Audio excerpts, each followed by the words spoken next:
Okay, thank you. So, as we were talking about this invocation, Om Mani Padme Hum, this is the most esoteric study, the most esoteric topic. It has a profound significance on the bearing of man and the universe. So, here are the slides which I would like to share with you.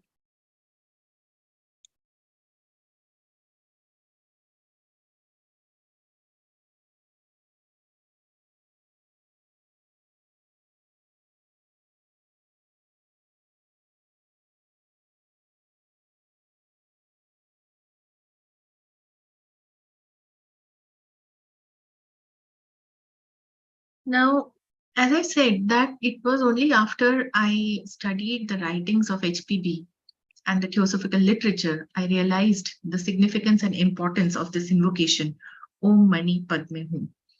And we are actually blessed to have received in some measure the knowledge of these esoteric truths, some of the eternal truths from the Mahatmas who belong to this white brotherhood, the Adept Brotherhood, and they gave this knowledge through their direct messenger, Madame Blavatsky.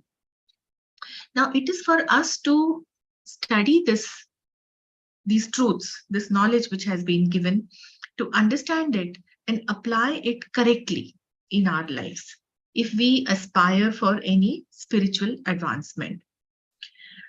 It is true that it is said that whatever we are studying, it is all intellectual knowledge. Okay, but this intellectual knowledge, this mental exertion which we make to try to understand these abstract ideas about the real nature of man, of universe, of God, so that helps to unfold our intuition. And that is where lies your spiritual advancement. That is the reason we take up such studies.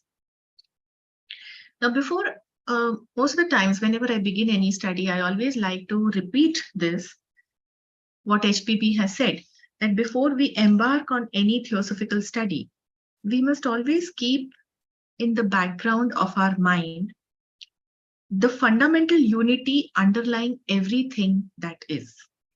Now, this is very important. The fundamental unity. In the plurality of this world, it is very easy to forget or to overlook the fundamental unity. But the moment that attention is lost, she says that the study loses its value because separation intervenes. Okay, so it is very important, and that is why it comes only with practice, because even we see everything around us separate from us. We are studying something, it's a separate topic. But if before we begin the study, we keep this in mind, the fundamental unity underlying everything that is, because even these truths or these esoteric knowledge that we are studying, it has its source in that fundamental unity. Okay. So this fundamental unity, it is the unconditioned absolute reality or Par Brahma. And it is in this light that we are going to study the esoteric implications of this great invocation, Om Mani Padme Hum. Now, I'll also let you know the sources for references, so that if you go back and you want to refer, you can study and contemplate. Most of this material has been taken from The Secret Doctrine, Volume 1. Volume 2 also may be referred.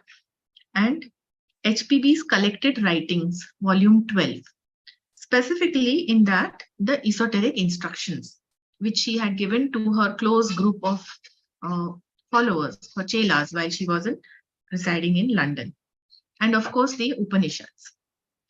So with this reference, let us begin this topic. Identity of real man. Okay. Now, what is our identity? See, basically, man derives his self-worth from his identity, depending on who he is. Mostly it belongs to his designation, professional, the work that he is doing. Okay, so if he's a doctor, he's a scientist or an engineer, so that he thinks is his identity. Or it may also be through his relations. he is the father of somebody or mother of somebody, or he is the son or daughter of somebody. So that defines his identity, and that gives him some kind of self-worth. There may be other parameters or factors also which give his self-worth.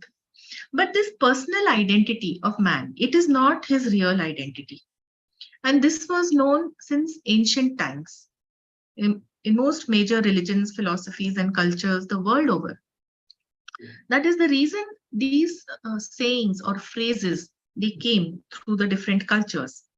In our own Upanishads, we have, at least we must, all of us must have heard of it, or maybe even studied it, the four Mahavakya. Mahavakya are the Vakya or the phrases which tells us about our identity.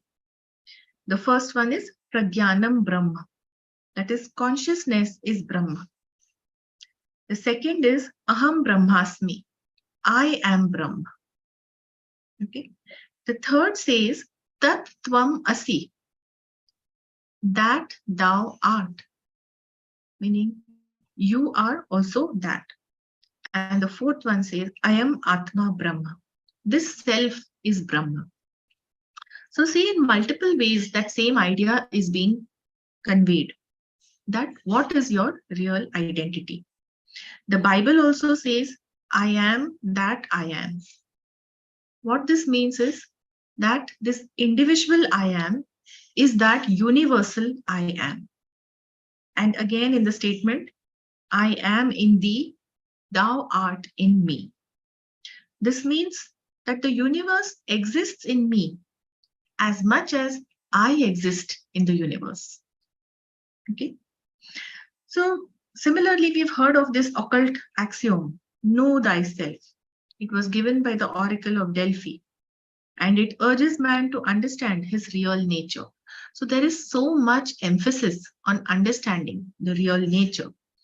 And when we study some spiritual scriptures or we study the theosophical literature, we think that we know what is man, what is God, what is the universe. But what exactly do we know? Is that the truth? It needs a lot of contemplation. Okay. So beyond the personal self, we have this links of heredity of our astral, our psychical, and our spiritual self. Okay? We are not merely the body. We have our ancestry of astral, psychical, and spiritual. And that is what makes man what he really is. So we need to explore that ancestry, that heredity.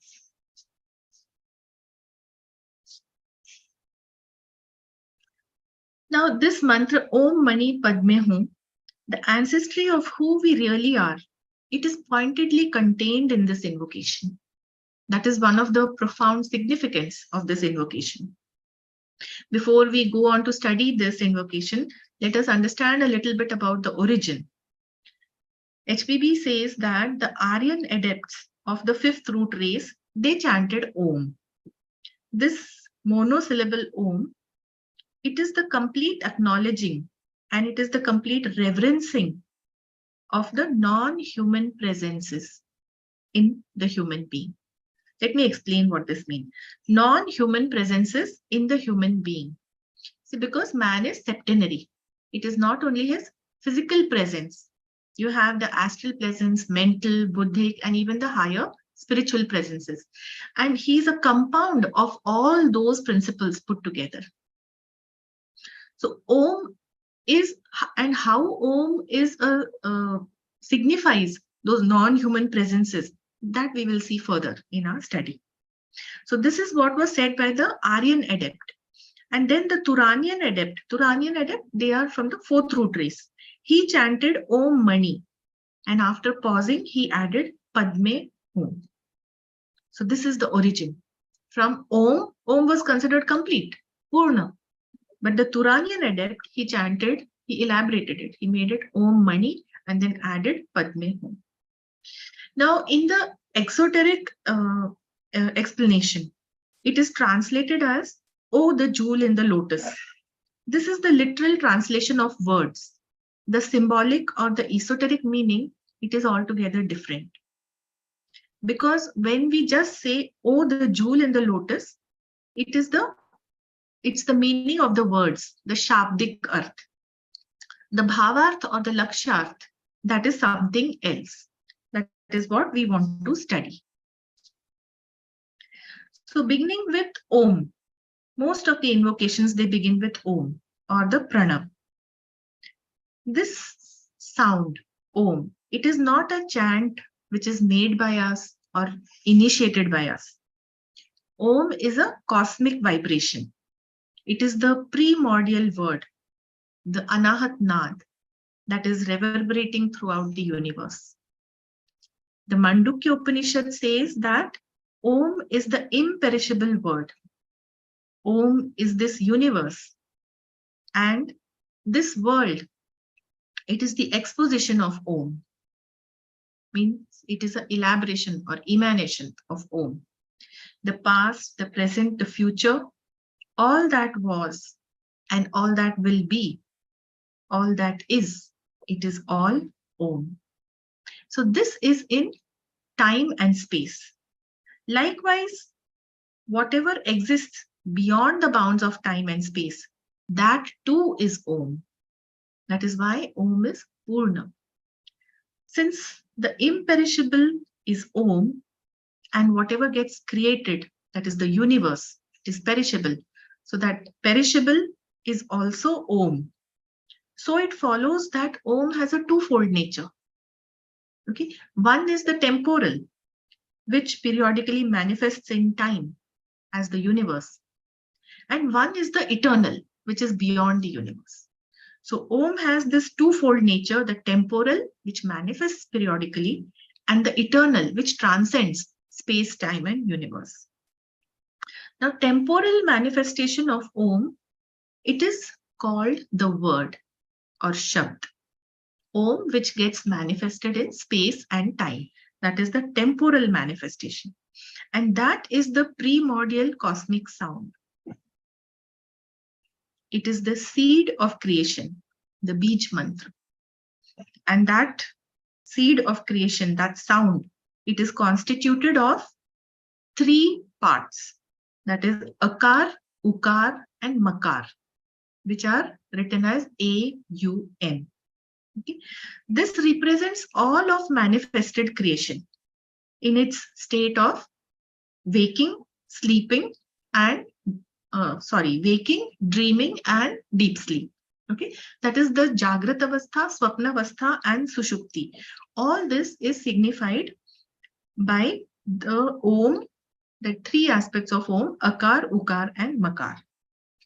So this was manifestation of Om in space and time. Okay. Now, what about the eternal Om? Eternal presence of Om is beyond word. When it manifests the universe, it is the sound or the word. But the eternal presence, it is beyond word. It is Shabdatit. Okay, that is the ultimate reality. It is the immeasurable, non-quantifiable. Okay, you cannot quantify it because it is eternal.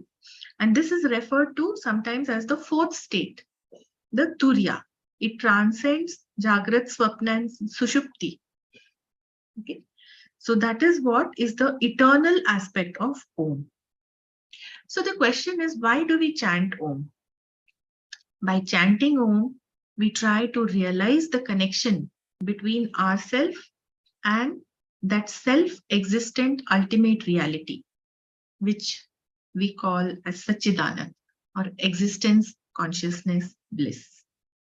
Okay, that is by meditating on Om and chanting on Om. You all know it has so many benefits. We will not get into that. But that is what is Om. It signifies Purna, the whole. Okay. This imperishable and immeasurable Om as Satchidanand. This is what HPB has called the forever concealed primeval triune differentiation, not from the one absolute, but in the one absolute. This is very important. Okay, this is the forever concealed. It is always hidden. It is always present.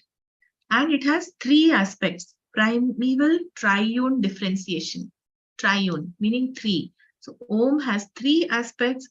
So they are non-differentiated because they are concealed. They are forever concealed, and this triune differentiation is not a differentiation from the one absolute. It does not become something separate from the one absolute, but it is in the one absolute. Okay. So if we understand this, this is the first basic or eternal truth, that everything arises from the one absolute and everything is dissolved or reabsorbed back into the one absolute. And it begins with Om, which is triune, has three aspects. So now what do we arrive at?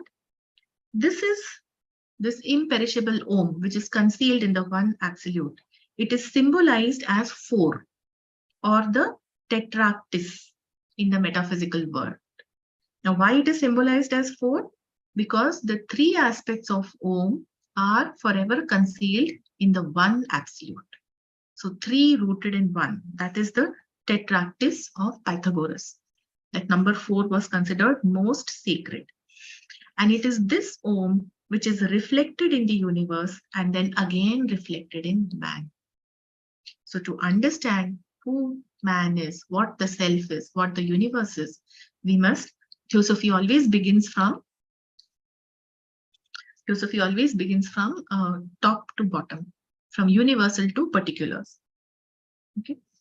So we said that tetractys, that is manifestation of three aspects as one being, that is referred to as the sacred tetractys. This term has come several times in the secret doctrine, and many times many people are not clear about what it is. Now we'll speak more about it in detail in the further study. So tetrad is four. Okay, it represents the three rooted in one, and it is also called as the mysterious squaring of the circle in esoteric doctrine. So I will explain more about it when we reach that slide. Now, okay, so as I said, beginning from the universals to the particular. So we come to the dawn of differentiation. Now, dawn of differentiation, understand that the universe is not manifested. Okay, so there is no universe. That means there is homogeneity, there is no differentiation. Now, the universe has to manifest. So the differentiation has to begin. That is what we are trying to understand here. See, these ideas are very abstract. You really need to visualize or mentally think about what it is. It's like, beyond the conception of man, and yet we are trying to study it. So this is the effort which we need to put in. What HPB mentioned is, now HPB was in Tibet for 7 years. She stayed with the master, she studied. That period, while what she spent in Tibet, we don't have any information about that. It is not there in the philosophic literature. But sometimes in the secret doctrine, we come across, she writes that there were many old manuscripts, archaic manuscripts. So she's describing one of them. She talks about this archaic manuscript, and on that first page, she says, there is an immaculate white disk within a dull background. This disk, it represents cosmos in eternity, before the reawakening of still slumbering energy. That means before the emanation of the word. The word is Om. Right? So before the emanation of the word, before the emanation of the universe, that energy is still slumbering, and that is represented by this white disk. Now this disk, it is given by that circle. That circle represents divine unity, okay, from which all proceeds. The entire universe will proceed from that, and where all will return. Okay? So basically, it is the Mool Prakriti aspect of Parbrahma. But you see that the circumference is drawn due to the limitation of man to think. We cannot conceive of eternity or infinity. To show infinity, that circle has been drawn. Actually, there is no circle. There cannot be a boundary, because if it is bounded, how can it be infinite? Okay, but it is there just to show you that this white face of Mool Prakriti, that is the infinity, which is still, the energy in that is still slumbering. Then she mentions that on the following page, the same disk, but with a central point. This point in the disk it denotes the dawn of differentiation. It represents space and eternity, which is in Pralay.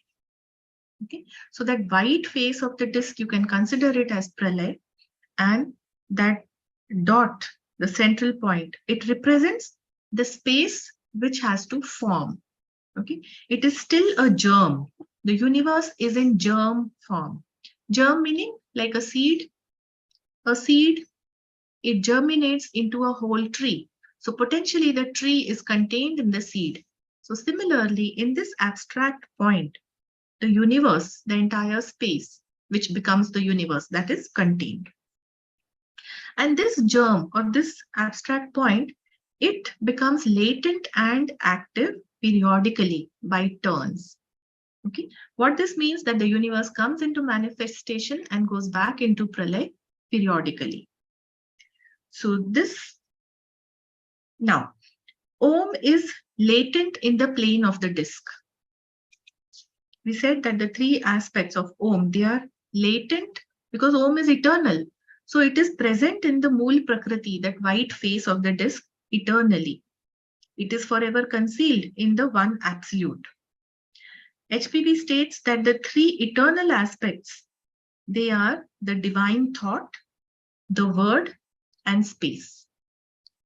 Okay. So it is these three aspects which bring the universe into manifestation. And that is what we will see now, how the universe comes into manifestation. So when the hour of manifestation strikes, this concealed or abstract triune differentiation, that is the eternal Om, it is reflected in the manifested universe. The three aspects, if you go back to the previous slide, the three aspects we said, they were the divine thought, the word, and space. Now, how they manifest is the divine thought. It is the point or the germ in the disk which becomes active from latent. It is the abstract center of consciousness on the face of Mool Prakriti. So it is not a geometrical point because there is no time and space as yet. So it is an abstract point, and it is the abstract center of consciousness. Okay, it's going to become conscious. And this is eternal existence, that point. It is the eternal existence which we call Sat or first logos. It is unmanifest. Then second is the latent word, it becomes active. Okay, it means that the energy which is slumbering in that face of the white disk, in that Mool Prakriti, that slumbering energy, it becomes active. What can we conceive of energy becoming active? It is basically the vibrations. The vibrations, they ripple in the eternal abstract matter. Now, what do we mean by abstract matter? Means it is a concept, because manifestation has still not taken place.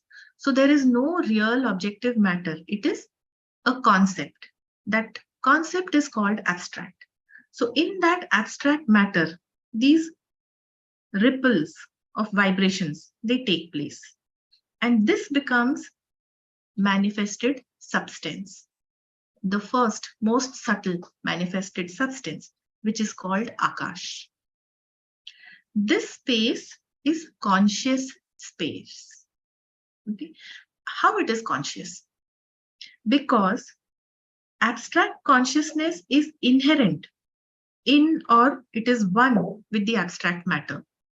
Okay, that white face of the disk. So that is abstract matter in which abstract consciousness is inherent. Please remember the terms. When we use abstract, it means it is only a concept. It is not yet manifested. So when matter is abstract, the consciousness inherent in it is also abstract. This is what is called the eternal absolute, the white face of the disk, the Mool Prakriti. But when abstract matter manifests as Akash, so this inherent abstract consciousness, it also manifests as pure awareness. That is why the space is conscious, Akash is conscious. That abstract conscious has become pure awareness. And awareness is what is Chit. This is the second logos. It is now this manifested space, the Akash, the space which is conscious. This is called spirit matter. It is not separate spirit and separate matter. It is spirit hyphen matter. Okay, this is the one life. This is the universal spirit. These vibrations in eternal matter. Matter is eternal. Abstract matter, we said. So these vibrations, when they happen in eternal matter, they mark the region which has come into manifestation. If you throw a pebble in the pond, the water will ripple. It will ripple up to a certain region, and then those ripples slowly they die out. So similarly, this vibration, it marks the region which has come into manifestation. In our scriptures, this is what is called Hiranyagarbha. Okay, the pure consciousness becoming aware of its own self as Hiranyagarbha, that is supreme bliss. So awareness, that is Chit, and that supreme bliss, which is Anand, that is Chidanand. This is the ideation of the universe, and this is the self. Everywhere you will find Chidanand Roop, the self, the universe, the essence of man. It is Chidanand Roop. What is Chidanand? This is Chidanand. Okay.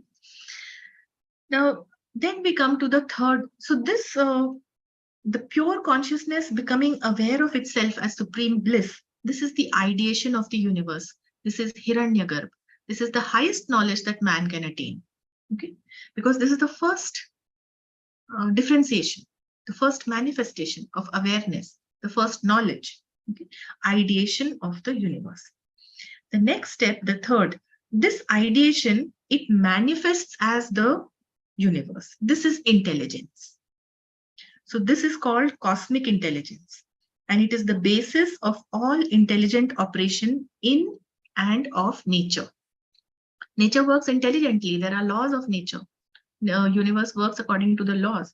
So this cosmic intelligence is the basis of all intelligent operation in the universe, and it is also called Mahat, okay, the cosmic mind, and this is called as the third logos. Now this manifested primeval triune Sat Chit Anand, this is what we call as Brahma, which is forever within the one absolute, Parabrahma. And therefore, Om symbolizes Brahma, the manifested universe. So that eternal Om, which was concealed in the face of the white disk, it has reflected in manifestation as Brahma. Okay. Now, this sound of Om, that vibration, the humming sound, it is the sound of the birth of the universe. The universe is becoming. Until the humming sound continues, the universe remains in manifestation. As the sound ceases, the universe goes into pralay. It dissolves. It is reabsorbed into Brahma. So it arises in Parabrahma and remains till the sound continues, and when the sound ceases, it will go into pralay.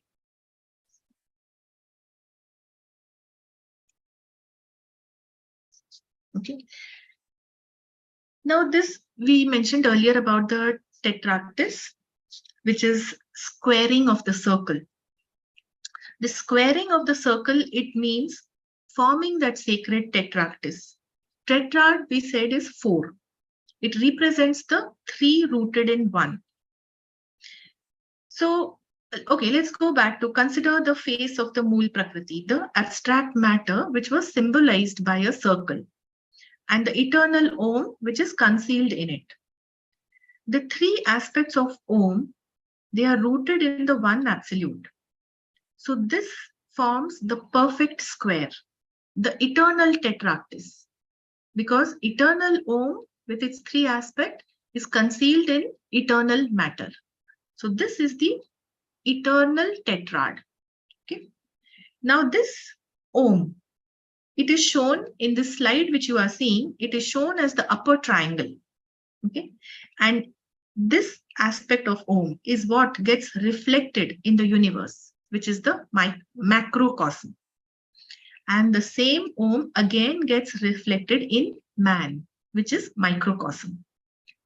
And as soon as it is reflected in the world of manifestation, it received back the three aspects of Om, they recede back into the abstract. So it remains transcendental. Okay. Now here in the slide, we are seeing the septenary principles of man and the universe. Now in both cases, the tetractys has nothing to do with the lower quaternary, neither of the macrocosm nor of the microcosm. In both cases, it is the three higher principles which are rooted as one being. They form the tetractys. Okay. Manifestation of three aspects as one being. That is what is the sacred tetractys.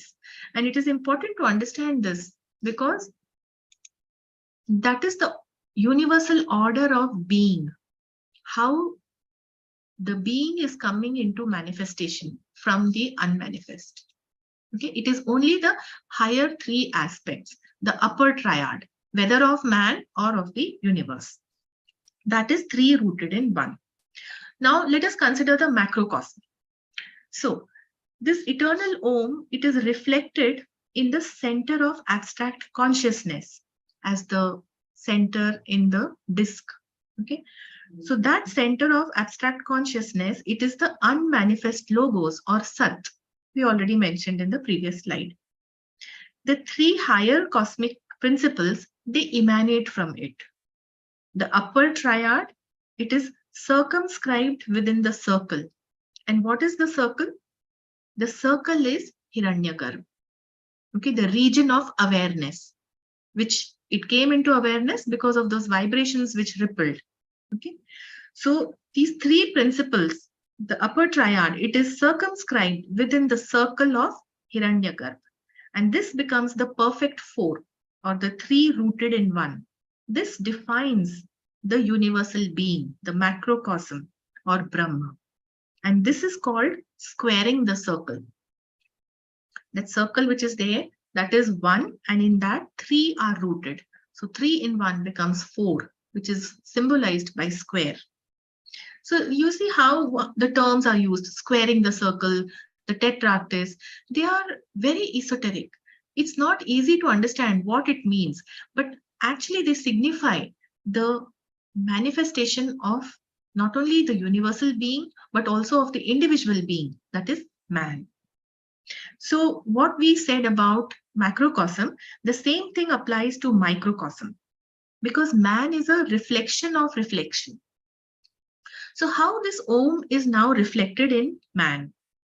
The eternal Om, it is reflected in the universal spirit. It gets manifested in the macrocosm. And Atma is a ray of the universal spirit. Okay. The three higher human principles, they emanate from Atma. That is our upper triad. So this upper triad, it is circumscribed within the circle. Now in case of man, or rather in case of universe, the circle was the Hiranyagarbha. It demarcated the universal being. What is the circle in case of man? It is the auric envelope in which man is encased. Okay. This auric envelope, it is an invisible magnetic sphere which envelops every man, and it is the direct emanation from the Atmic ray. So that is equivalent to the Hiranyagarbha of the microcosm. Okay. Actually, Hiranyagarbha is applied to the universe, to the macrocosm. For man, it is the auric envelope or the invisible magnetic sphere. And the higher triad, the upper triad of man, it is circumscribed within this circle, within the auric envelope. So this becomes the perfect four, or the three rooted in one, the sacred tetractys of man. This is the squaring of circle with respect to microcosm or man. So please understand that the four, it does not pertain to or does not have got to do anything with the lower quaternary. It means the higher three principles which are rooted in the one. Okay. Now, I don't know if any of you have paid attention to the Indian scriptures. In my studies of theosophical literature, I always try to relate it to what we study in our Upanishads or Puran, and you will find that in Secret Doctrine, HPB has given numerous references of Puran and Upanishad. So, if any of you have heard Vishnu Sahasranam, it is the stotra where 1,000 names of Vishnu are chanted. In that, you will find Vishnu is referred as Chaturatma. Okay, before I tell you about this Chaturatma, I must tell you what it means. When we spoke about the microcosm, okay, that means the sacred tetrad of man, okay, the higher three aspects rooted in one. What does it mean? We speak of man as a septenary. You are seeing the septenary principles given here. So when we consider man in his normal waking consciousness, he is a septenary. So what does tetrad mean for him? What it means is that it is the withdrawal of the lower manas. You know that manas has a twofold nature. The higher manas always tends towards buddhi, and the lower manas is always tending towards the desire principle or calm. Okay, so if you are able to withdraw the lower manas from the lower quaternary, then it merges with the higher manas. Okay, this forms the tetrad, and this is the state of Turiya. From Jagrat, Swapna, and Sushupti, you move into the state of Turiya, the fourth state, which is the substratum of all the three states. How? By extricating the mind from the personality and merging it with the higher mind or the buddhi. So this lower mind, that is called psyche. Okay? And the psyche, it is separated from calm. And then the psyche is united with the higher triad, Atma, Buddhi, and higher manas. So psyche is united with the higher triad, so it becomes spiritual. What it means is manas is totally purified. The purified essence of manas, which is assimilated by Atma Buddhi, it becomes spiritual. And this triad is rooted in the fourth, that is the Atma. This is the formation of tetractys in man. Okay, what it means is that you're climbing the stages of samadhi. You're extricating your mind from the personality, from this outward going into the world, and you are merging it with the higher principles, Atma Buddhi. So obviously that is what we call as samadhi. And there are stages of samadhi, how till where your consciousness reaches, till where you are able to extricate your psyche and merge it with your higher manas. So this, when these three principles, the pure essence of manas with buddhi and with atma, so they are reflected in the fourth, that is the atma. It is the unit ray, or it is the tetractys. The three aspects which are rooted in that ray of atma. That is why in the Indian scriptures, it is referred as Chaturatma. So this is what the reference I wanted to give you. In Vishnu Sahasranam, Vishnu is referred as Chaturatma. What is Chaturatma? It is the squaring of the circle for microcosm. For man, that is the three higher principles of man, they are in their purity, in their essence, they are absorbed.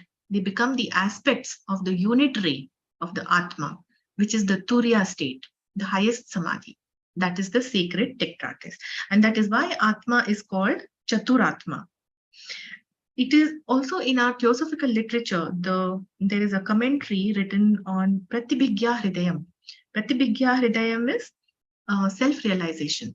It is from the Shaiva scriptures. So Dr. I.K. Temini, he has given a brilliant commentary called that The Secret of Self-Realization. And it is a very thin book. It has only 20 shlok. In that, the 7th shlok, it refers the self as Chaturatma, self with capital S. So the self is Chaturatma. That shlok says, Sa Chaiko Dvirupas Trimayash Chaturatma Saptapanchak Swabhav. Meaning, the one becomes two then becomes 3, and then fourfold or Chaturatma. And this fourfold being has a Sapta Panchak Swabhav, that is the Prakriti, the bodies that he is wearing, in which he is enveloped. So that is another part of Shaivism. We won't go into the details.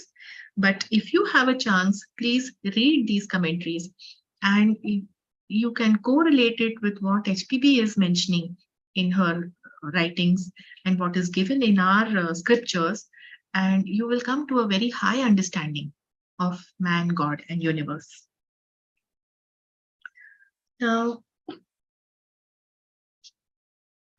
so the eternal Om, which is forever concealed in the one absolute, which is forming the eternal tetrad, it gets reflected in universe and it gets reflected in man, forming the sacred tetrad in manifestation.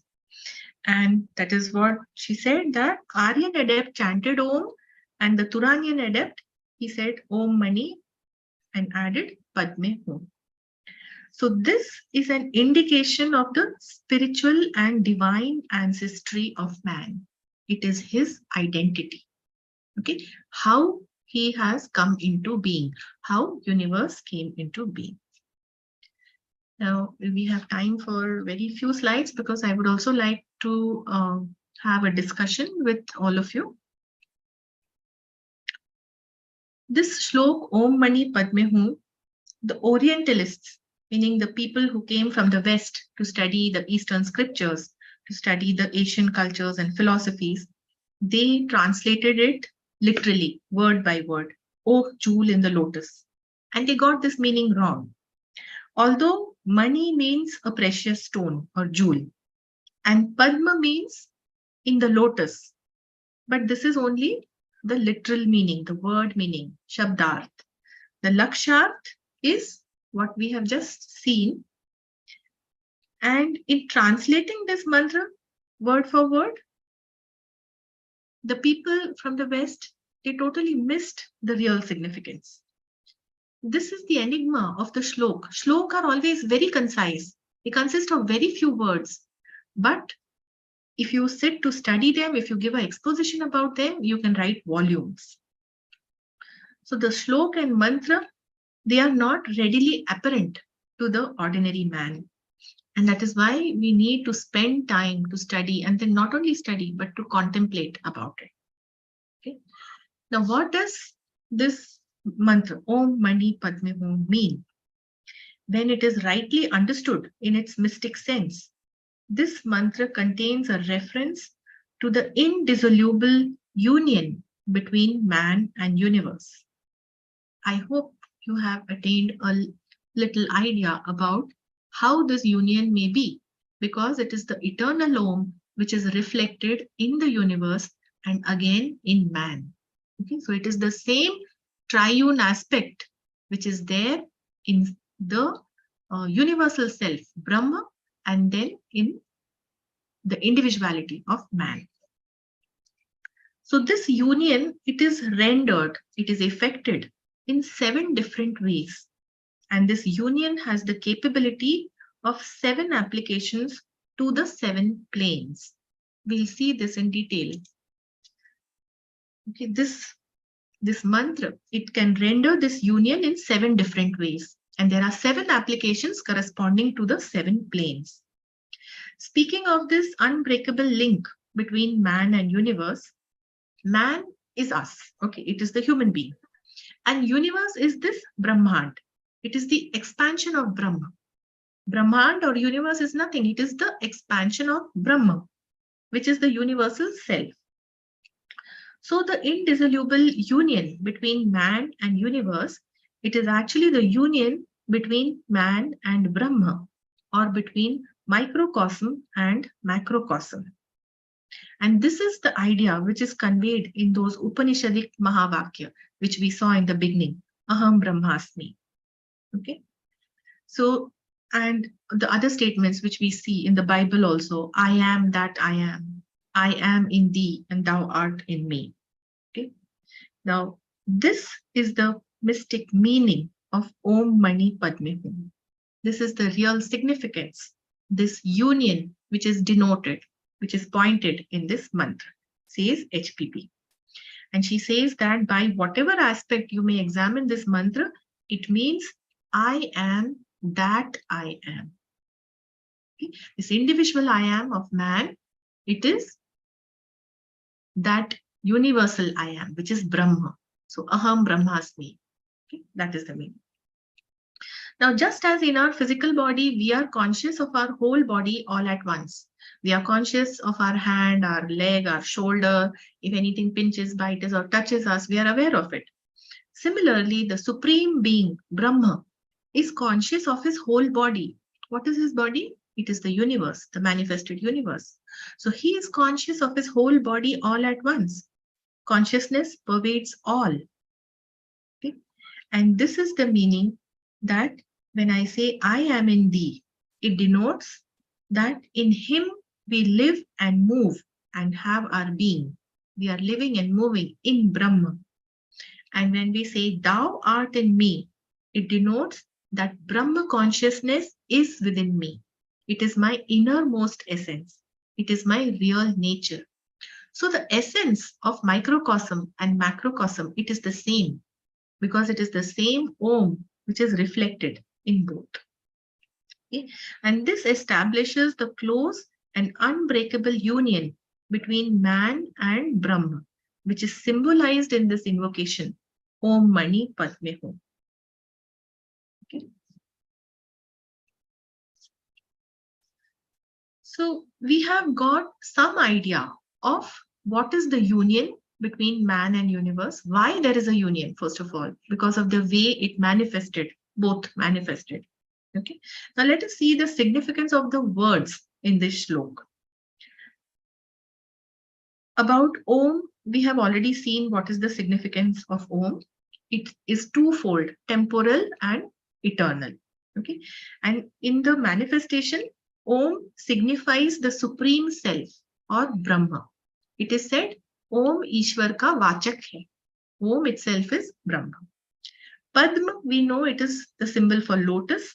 It is the symbol for the universe or Brahmand. Okay. And Mani is a jewel, a precious stone, which shines by its own light. It doesn't need any external light. Normally, the Nag, they were associated with money. They are in the scriptures, it is written that they would have that money on their hood, which would light the nether worlds, the Nag lok. Okay, so money is a precious stone which shines by its own light, and this is a symbol for universal consciousness or Chaitanya. Why? Because Chaitanya is self-illumination. It is self-illumined, just like money shines by its own light. So consciousness, it is self-illumined. It does not require an external light to be known. It is known by itself. Okay? That is why that money, it symbolizes or indicates universal consciousness. And it is a very apt metaphor. For example, if you consider a lamp will burn, it will give light by burning some fuel, right? Even if you light a deepak, you will have to put some oil and a wick, and then the oil burns to give light. But money is self-shining. It needs no external light. Similarly, the Brahma consciousness, it doesn't need any external light to know itself. It is self-illumined. It is Atma, the universal spirit. Self-illumined, the innermost essence of man. This is one of the great significance in this invocation. Adi Shankaracharya, he terms Brahma consciousness as Shiv. He says, Chidananda Rupa Shivoham Shivoham. Chidanand Rup also we explained in the beginning when we spoke about Hiranyagarbha. That is Chit Anand. Okay? Awareness and supreme bliss. And he says, Chidananda Rupa Shivoham Shivoham.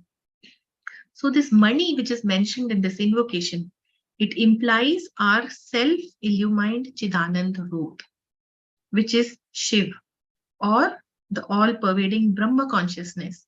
So whether you call Brahma, Aham Brahmasmi, or whether you call Chidananda Rup, Shivoham, they are all one and the same. They are indicated by this money.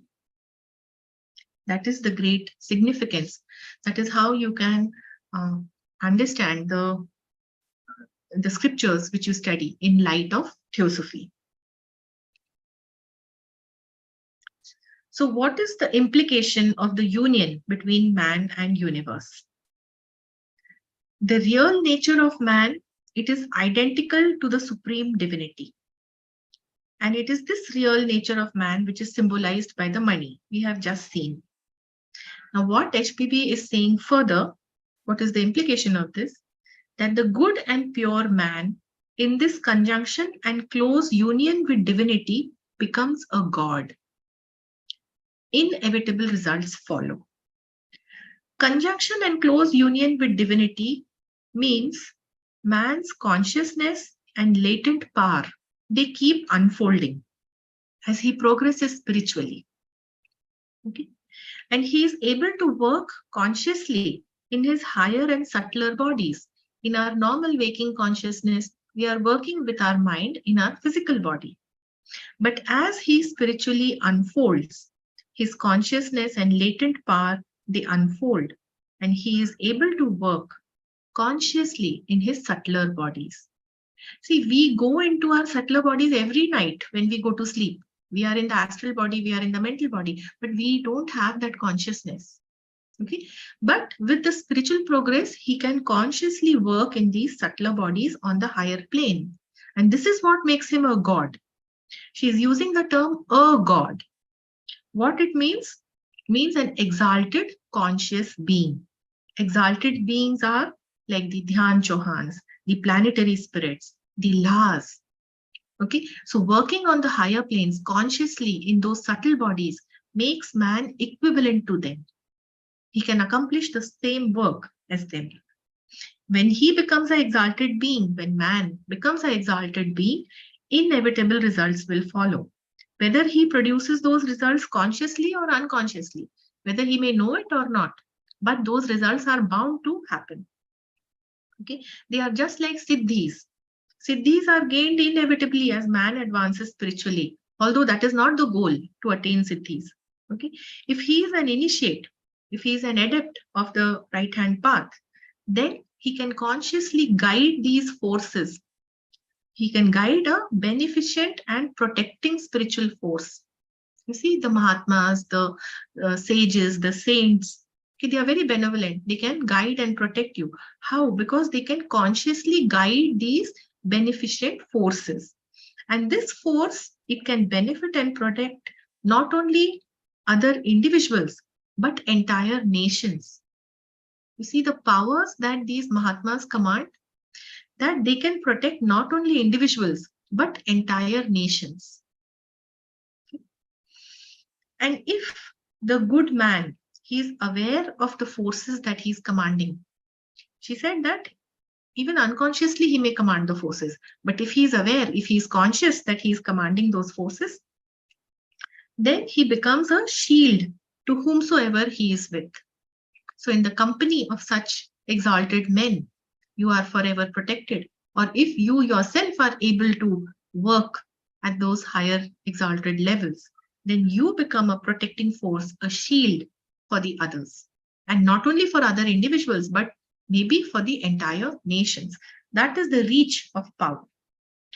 HPB emphasizes that these facts, that these truths or these concepts which are given to you here, they are facts.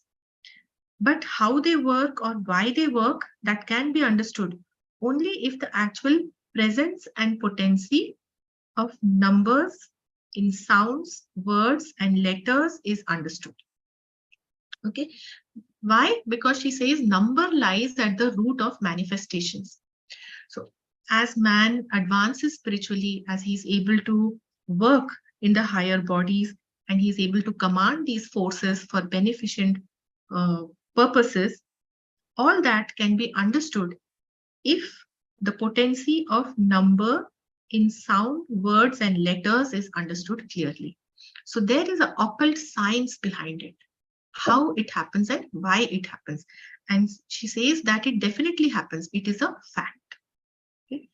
So the significance of numbers is what I wanted to include, but I think we are already above our time. So I will stop the session for today and we will take up any discussion, any points which we want to clarify or know. And we'll continue in the remaining in the next session. So you are free to on your mic and share your thoughts.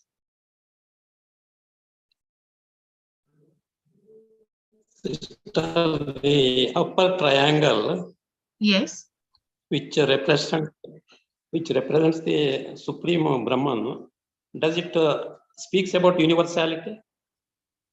So there is an upper triad in the microcosm, in the macrocosm, and then also the divine triad, the transcendental Om.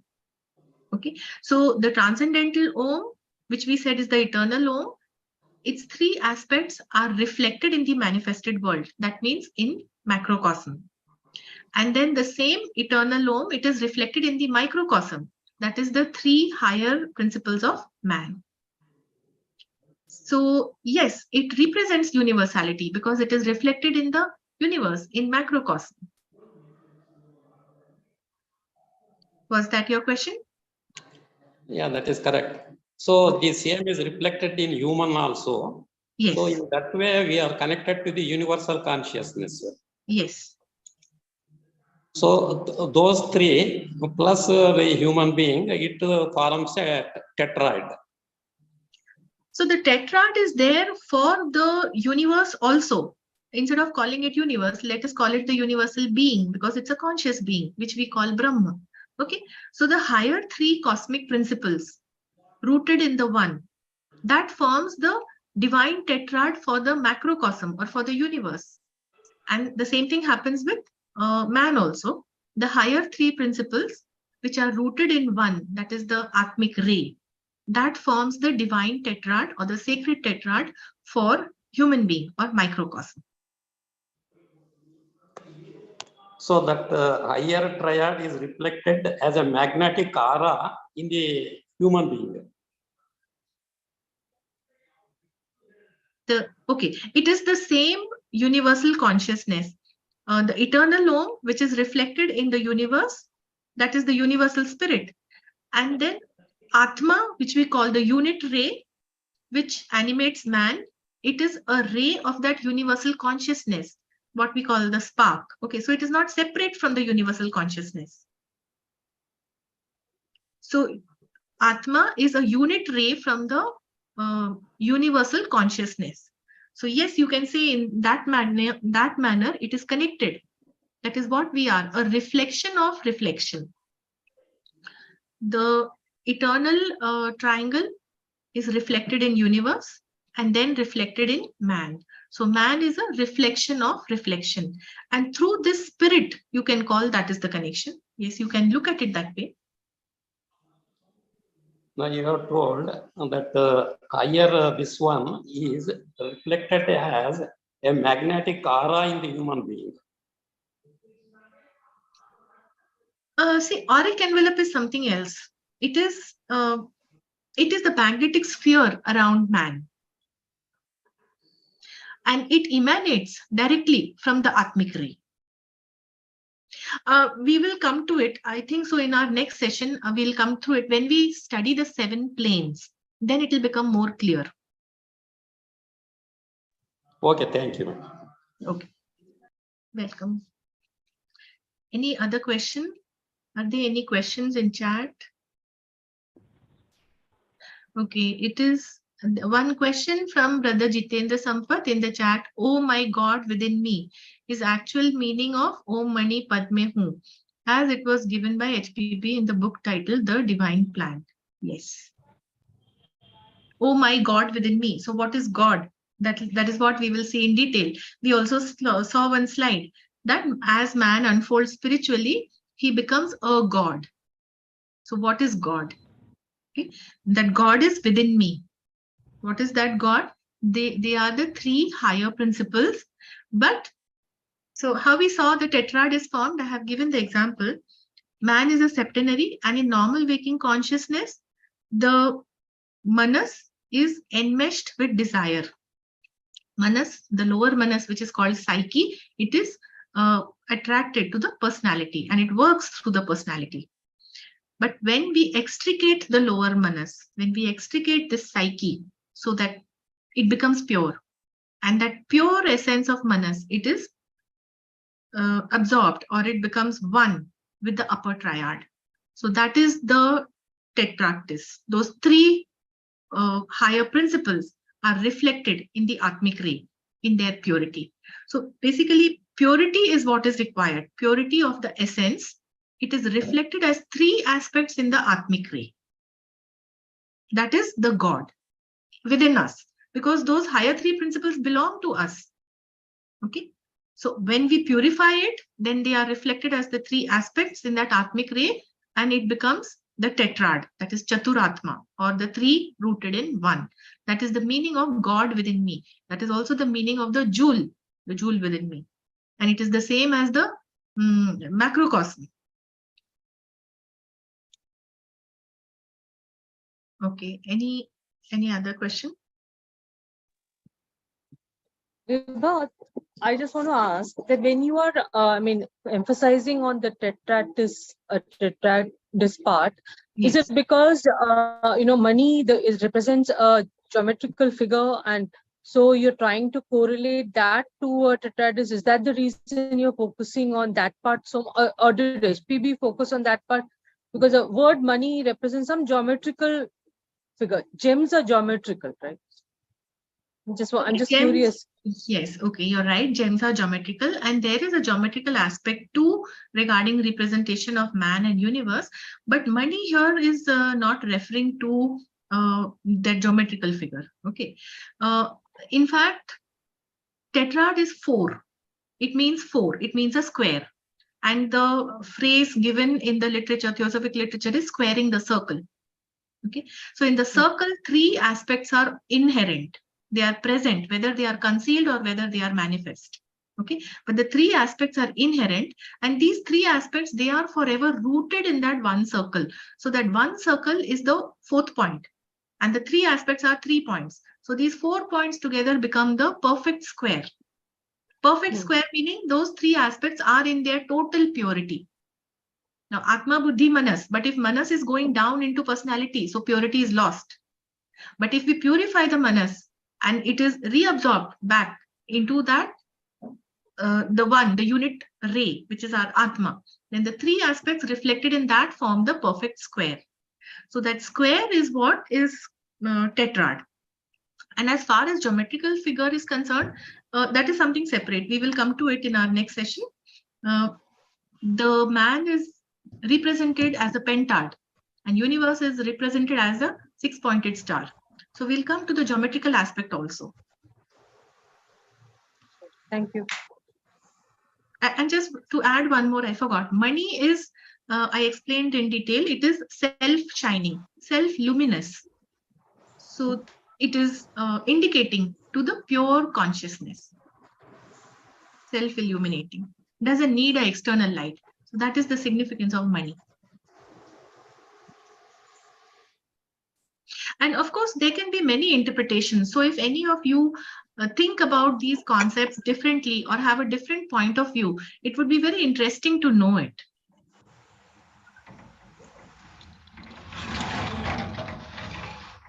So anything, Sheetalji, you would like to add, or Shindeji, sir, please tell us about your thoughts on this. No, nothing to add. Oh my God, that is enough for us. Oh my God. Oh my Actually, God. money, when we speak about, Yes.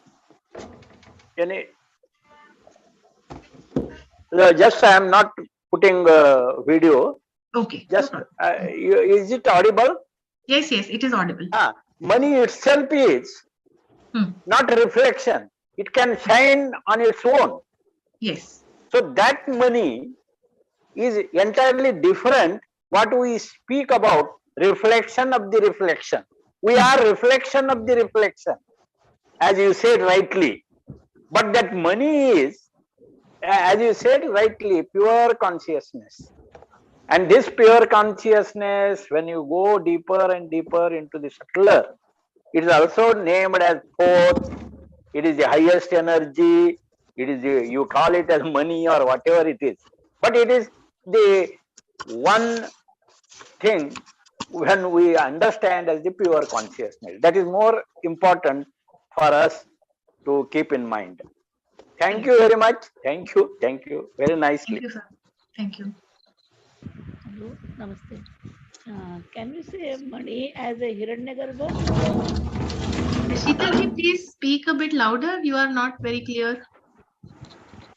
Can we say money as a Hiranyagarbha? Money as Hiranyagarbha. Hiranyagarbha is the highest state of knowledge that can be acquired. And yes, in that sense, money can be said as Hiranyagarbha, the self-shining. Money can be said as, oh my Yes. God within me. Money can be said to be the pure consciousness. So that is true. That Hiranyagarbha is supposed to be the Tejasvi.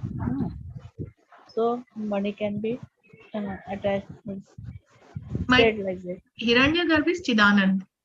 Chit is what? Pure awareness. And that pure awareness is pure bliss. That is what is Hiranyagarbha. It is the universe in dream state, actually, and it is conscious. It's a conscious being. Consciousness is what manifests. That is why we went through the order of universal being, how the universe manifests from pralay and it comes into manifestation. Okay, so it is the consciousness which manifests. So it is pure consciousness at that stage. So it can be referred as the money, pure consciousness. And one more thing, I just wanted to clarify that squaring the circle. Yes. So can we depict a triangle in the circle? What that figure will be called? Triangle in a circle. Triangle in a circle, three aspects. Three aspects. Om has three aspects which are reflected in macrocosm and microcosm. And this Om is concealed in that circle, which is given as the face of Mool Prakriti. So yes, triangle in a circle, 3 points in 1 point, making 4 points. All this geometry, it's also given in Secret Doctrine. She has drawn some diagrams, HPP has drawn. I remember at one place, she has shown the triangle and then that central point and then forming the circle. So the geometry is there only for our understanding. You can represent it that way. And if it conveys that meaning to you, you're good. Masters and the path also, we come across these figures. Hmm. And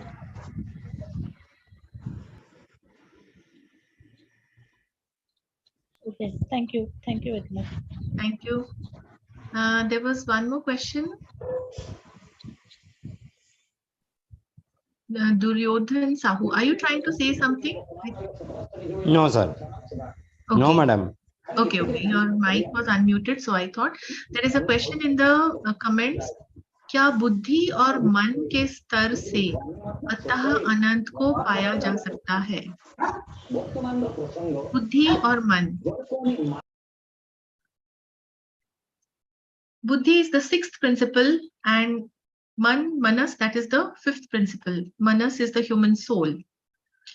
Okay.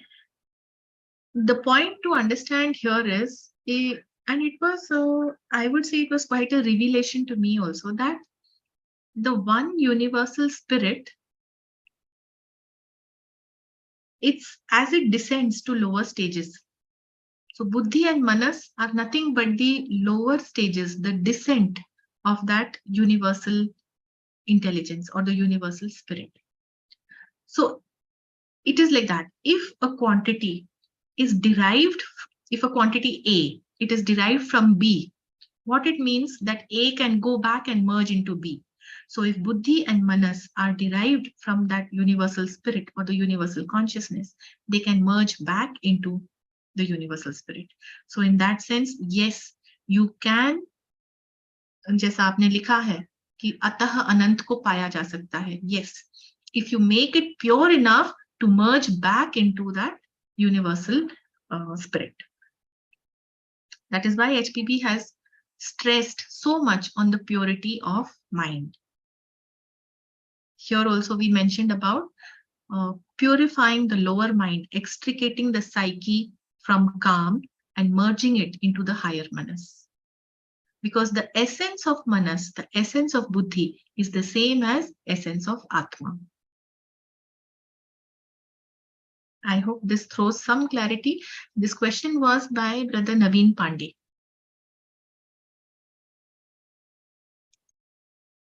And please, if anybody has a different view or any other aspect on these points, you're welcome to share, because this study is not something written in stone. It is about for us to contemplate and try to understand these ideas, which are so much larger than man.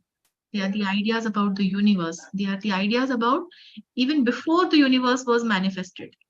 So the ideas of that one absolute.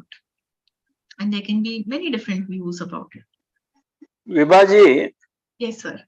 Manasa principle Yes. is different from the two aspects what we divide as a higher mind and lower mind. So higher mind and lower minds are the two aspects of that Manasa principle. That Manasa principle is the gift to the human being. Yes. And the question that is asked, we can go from this to this Manasa principle. No, there are aspects, no abstract thinking, no lower thinking, concrete thinking. When the thinking stops, then we merge into that Manas principle, and then we can merge into this, what we are thinking about, pure consciousness. That is what I want to add. Correct. Very nicely conveyed, sir. Maybe I did not convey it so properly, but this is absolutely correct, what you mentioned. The thinking stops, so that, okay. So I hope this has brought more clarity to the question on how this buddhi and man इनके स्तर से अतः अनंत को पाया जा सकता है. Okay. So thank you all for being here today, and we hope to make the study more meaningful by your participation and sharing your views. And we will continue the session on next Sunday. Thank you so much. With this, we'll bring the session to a close with a closing prayer. Om Asito Ma Sadgamaya Tamso Ma Jyotirgamaya Mrityorma Amritam Gamaya. Om Sarvesham Swastirabhavatu Sarvesham Shantirabhavatu Sarvesham Purnam Bhavatu Sarvesham Mangalam Bhavatu Lokaha Samasta Sukhino Bhavantu Sarve Bhavantu Sukhina Sarve Santu Niramaya Sarve Bhadrani Pashyantu Ma Kaschit Dukhabhag Bhave. Om Shanti Shanti Shanti. Namaste. Thank you all for joining. Thank you. Thank you.